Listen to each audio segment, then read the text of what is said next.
Hello, this is a video for the 1990 Rage.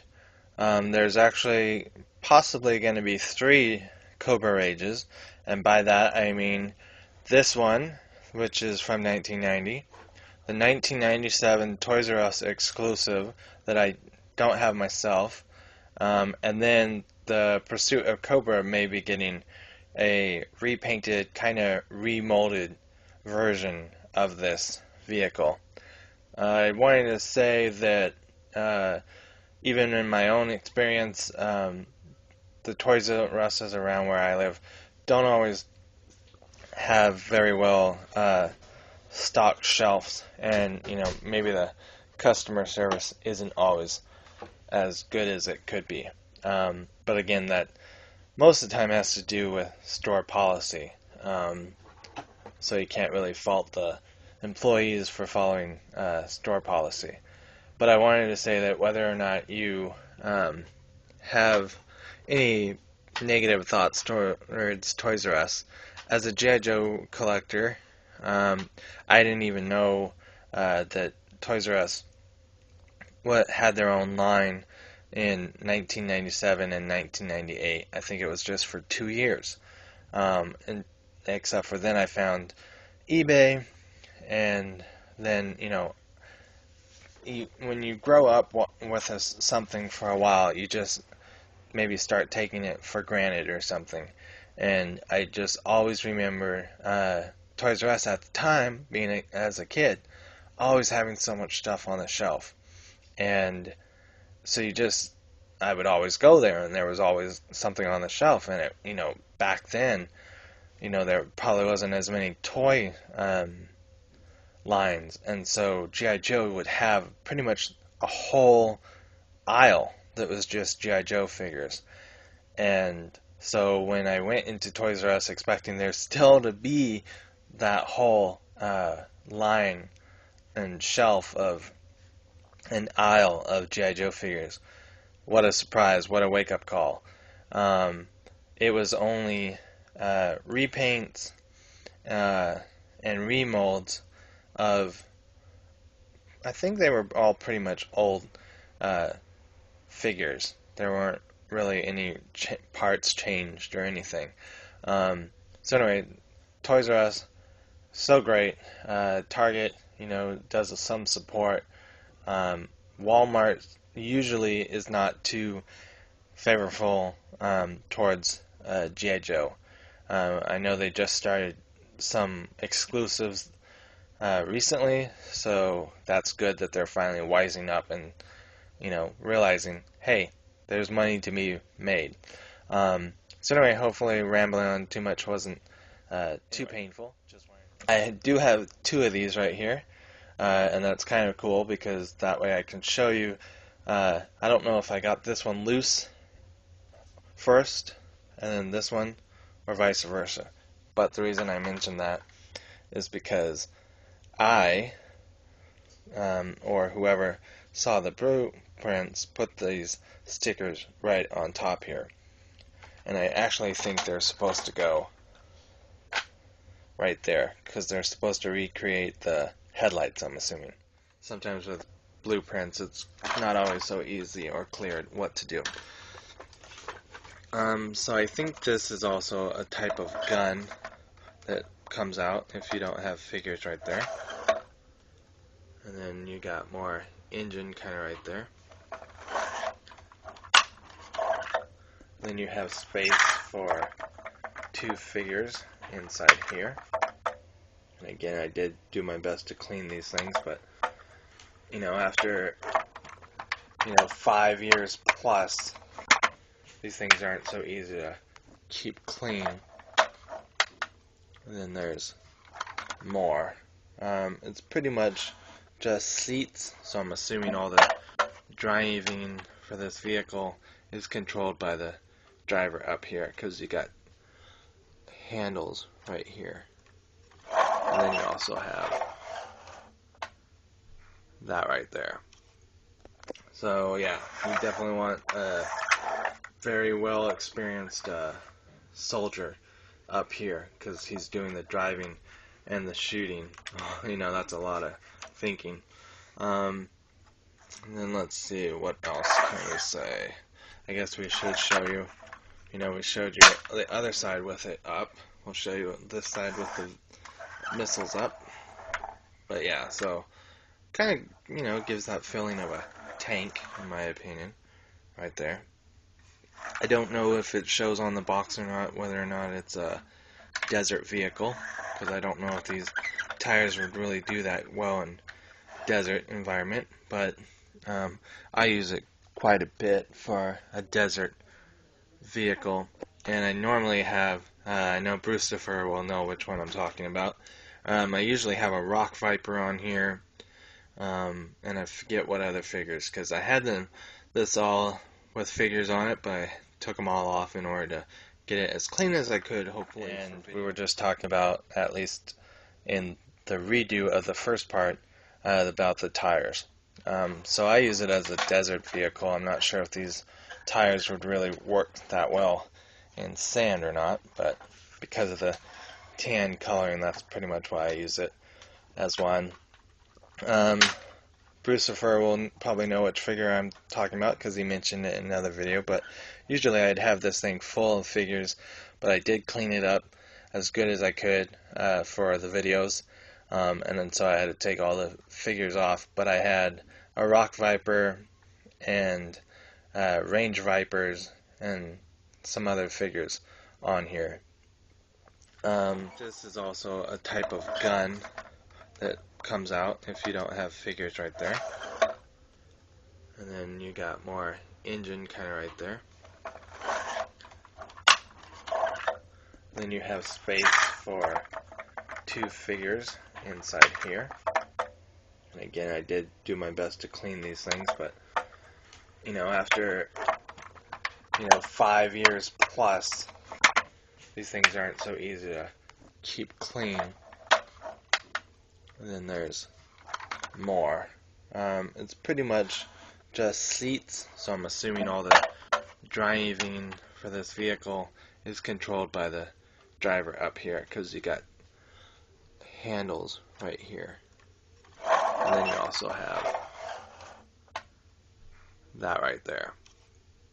So yeah, you definitely want a very well experienced soldier up here, because he's doing the driving and the shooting. That's a lot of thinking. And then let's see, what else can we say? I guess we should show you, we showed you the other side with it up. We'll show you this side with the missiles up. But yeah, so kind of, gives that feeling of a tank, in my opinion, right there. Then we'll show you the good thing about having 2 of them is I'm missing parts. Whether they're hidden or not, I don't know, but we'll go ahead and show you what I mean.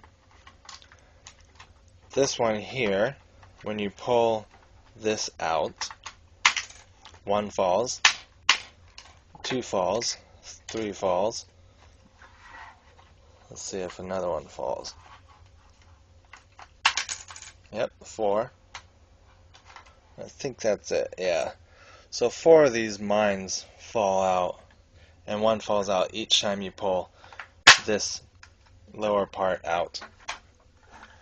And then this is the one that I only have 1 of.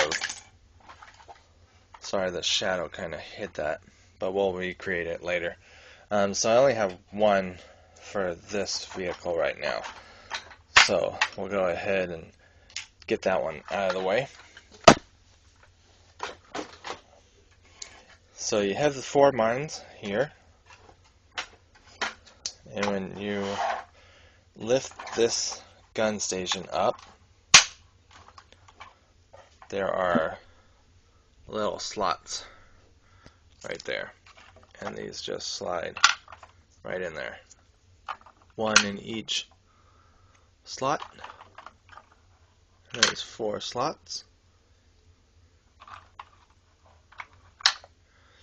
I think this vehicle was pretty well thought out, because they use all the space very well. As you can see, it's got the gun station, but it also has this machine gun that goes that far and then all the way practically around to the front. But even if you don't have the gun station up, you could still have it be defensive in the back. And then we'll try and show the mines again without covering up the light. Start over here.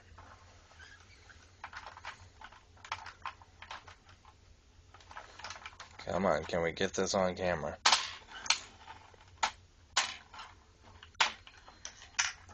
There, hopefully it's showing them falling out. But usually if you're doing it right and you're not filming, they'll come out individually. Let's see, it does have 4 missiles on it. Try and get these all put back in.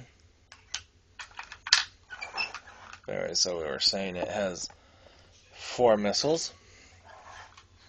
There's 2 up on the top. Both come off. And then it also has 2 on this side panel right here. They also come off.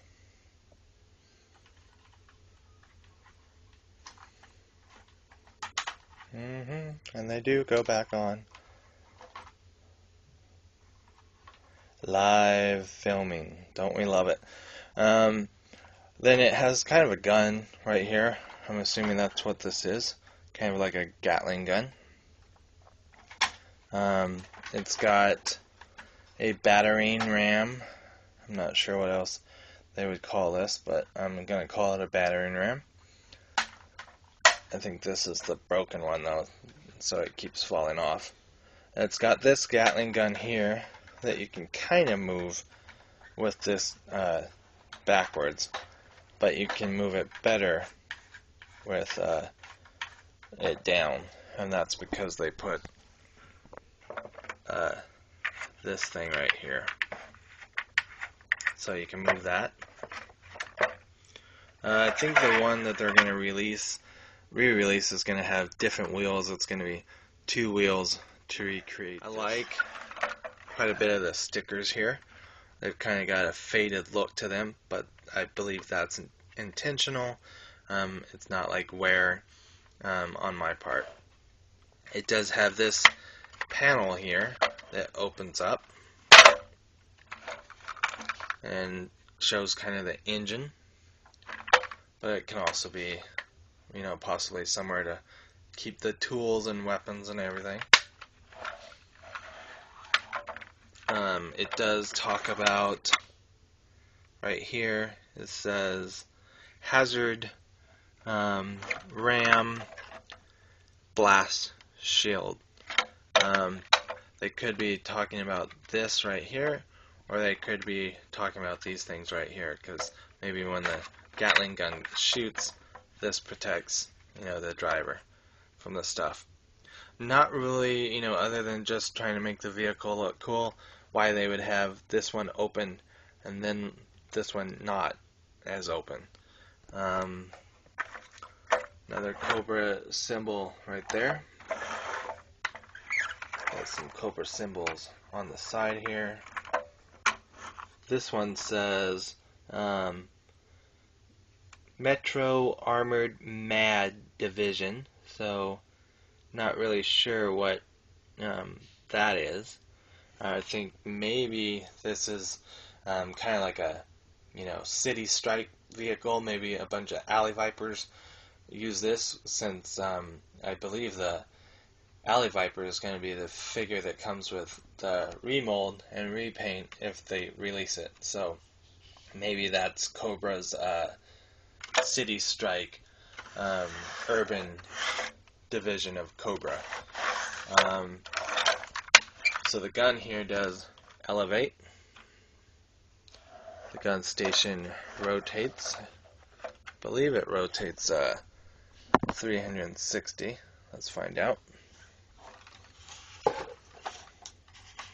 So yep, it does. Then we'll just show you some views. Again, sorry if I've done this in the second video.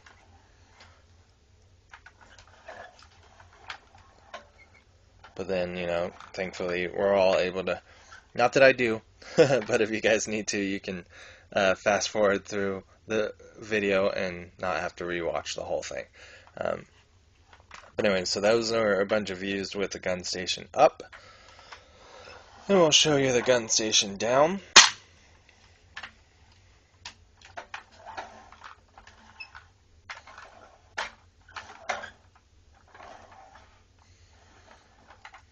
So yeah, definitely a cool vehicle. I was noticing with this that most of the driving and the aiming of the vehicle is done all through this person that you have in the gun station there. The reason I say that is because if and when you open these panels here,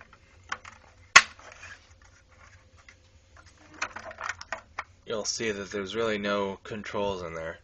So I just assumed that those guys are just in there, until they get stopped and, jump out. And all the other stuff gets done by whoever is in control up here. So again, hopefully I did as well as I did in my first video, but unfortunately it got lost. So anyway, there's the 1990 Rage. So anyway, I know you guys have other things to do, so I'll quit rambling on right here. But I did want to make sure that I did mention in my other video about how honored I am that you guys are talking about me, and realize that I do try my best with the limited camera that I have. But I wanted to make sure I talked about I'm like Chuck Norris, because he has been with me since the very beginning. And again, some subscribers just subscribe to you in order to get a subscribe back. And as far as I can remember, he has just been super supportive.